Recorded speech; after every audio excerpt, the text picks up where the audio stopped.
लोकसभा चुनाव से पहले विपक्षी दलों के बीच आपसी समीकरण बनाना भी आसान नजर नहीं आ रहा है। एक तरफ जहां सीट शेयरिंग को लेकर पेच फंसा हुआ है, वहीं यूपी में सपा बसपा के बीच रार छिड़ी हुई है।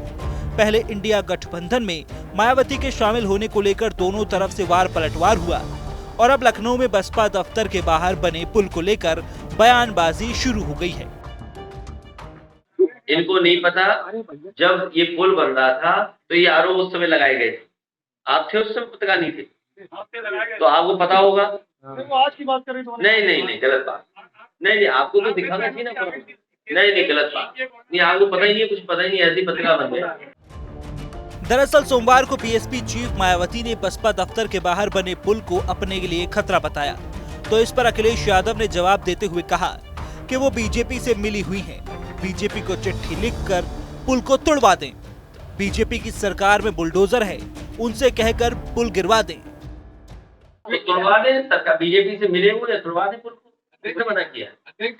बीजेपी को चिट्ठी लिख दें कि पुल तोड़वा दो। चिट्ठी लिखने कार्यालय क्या मैं किसी पार्टी के बारे में नहीं कह सकता। अगर उनको लगता है कि उनके सुरक्षा को खतरा हुआ है तो वो बाकायदा चिट्ठी लिखते भारत सरकार को। बीजेपी की सरकार है और बीजेपी की सरकार में तमाम बुलडोजर हैं, वो तुरंत बुलडोजर लाके तोड़ देंगे। हम तो इस बात के लिए तैयार हैं। बीजेपी के लोग अगर तोड़ना चाहें, बुलडोजर चला करके तोड़ दें। और मायावती जी के कहने से अगर ये बात मान ले तो अच्छी बात। हमें कोई शिकायत नहीं। अखिलेश यादव ने ये भी कहा कि पुल बहुत जरूरी था, वहाँ बहुत जाम लगता था, उस समय ट्रैफिक की जरूरत को देखते हुए हमने ये फ्लाईओवर बनाया था, लेकिन कुछ लोग पुल के खिलाफ साजिश में लग गए थे। ये पुल बहुत जरूरी था, इसलिए जरूरी था कि बगल में भी छोटा पुल था और इस पुल पे बहुत जाम लगता था, आप सब लोग जानते हैं। तो ये मांग उठी कि ये पुल बनना चाहिए।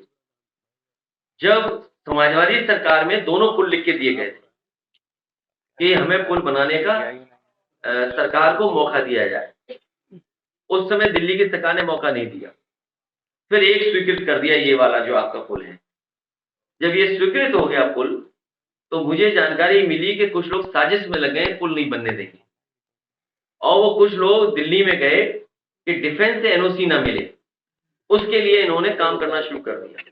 लेकिन मुझे खुशी है कि उस समय के लेफ्टिनेंट गवर्नर और लेफ्टिनेंट जनरल और आर्मी के लोगों से जब हमने बात अपनी रखी और पक्ष रखा तो वो सहमत हुए, उन्होंने एनओसी दिया। सपा प्रमुख अखिलेश यादव ने ये जवाब मायावती के उस बयान पर दिया है जिसमें उन्होंने कहा था कि बसपा कार्यालय के सामने बने फ्लाईओवर से उनकी सुरक्षा को खतरा है। उन्होंने प्रदेश सरकार से किसी अन्य स्थान पर कार्यालय के लिए जगह देने की मांग की है।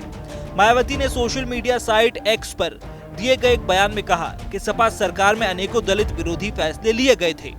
बसपा यूपी स्टेट ऑफिस के पास ऊंचा पुल बनाने का कृत्य भी ऐसा ही है, जहां से षड्यंत्रकारी अराजक तत्व पार्टी दफ्तर, कर्मचारियों और राष्ट्रीय प्रमुख को भी हानि पहुंचा सकते हैं। इस असुरक्षा को देखते हुए सुरक्षा सुझाव पर पार्टी प्रमुख को अब पार्टी की अधिकतर बैठकें अपने निवास पर करने को मजबूर होना पड़ रहा है, जबकि पार्टी दफ्तर में होने वाली बड़ी बैठकों में पार्टी प्रमुख के पहुंचने पर वहां पुल पर सुरक्षा कर्मियों के अतिरिक्त तैनाती करनी पड़ती है। मायावती ने अपने बयान में अपनी सुरक्षा का जिक्र करते हुए यूपी सरकार से वर्तमान पार्टी प्रदेश कार्यालय के स्थान पर किसी सुरक्षित स्थान पर व्यवस्था करने का अनुरोध किया है।